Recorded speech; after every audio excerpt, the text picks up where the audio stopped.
Passons maintenant à l'opérateur de division qu'on va essayer d'expliquer via un exemple. Supposons que nous avons deux tables T1 et T2. La table T1 contient 3 attributs A, B, C et 6 tuples. Et la table T2 contient 2 attributs B et C et 2 tuples. Concernant la syntaxe de la division, nous allons avoir T1 div T2.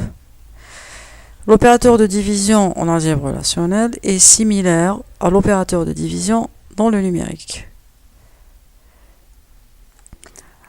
Mais avant de calculer la division, il faut vérifier ou voir si cette condition d'inclusion est vérifiée. En d'autres termes, il faut vérifier si tous les attributs qui composent T2 figurent dans T1. Effectivement, dans notre cas, B et C figurent tous les deux comme attributs dans T1.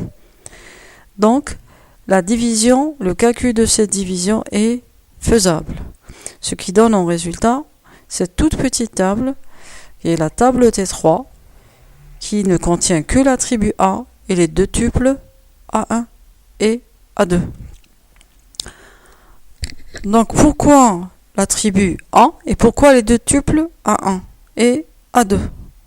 Concernant l'attribut A ou le schéma de T3, il faut savoir que le schéma de T3 est égal au schéma de T1 moins le schéma de T2.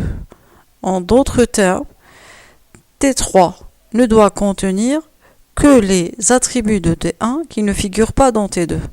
Effectivement, nous avons B et C. Si on les enlève de l'ensemble des attributs qui figurent dans T1, je vais avoir en résultat que l'attribut A. C'est pour cette raison que la table ne contient que l'attribut A. Concernant maintenant les tuples A1 et A2, il faut savoir que l'ensemble de ces tuples doit être de taille maximale, c'est-à-dire je dois trouver tout l'ensemble des attributs, ou des tuples, dans leur produit cartésien avec T2, nous donne des tuples qui sont inclus dans l'ensemble des tuples de T1.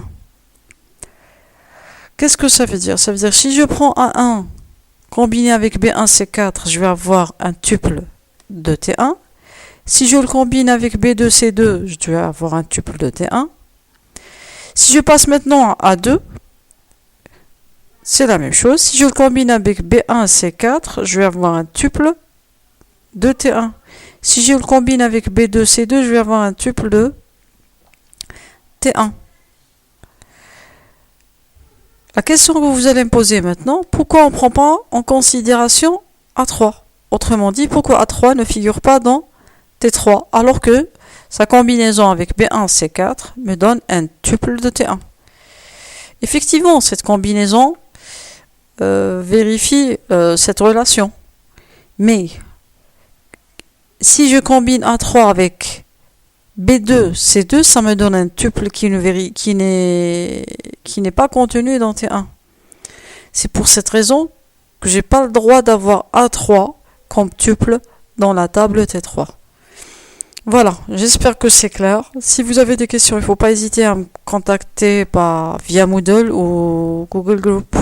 Je vous dis bon courage.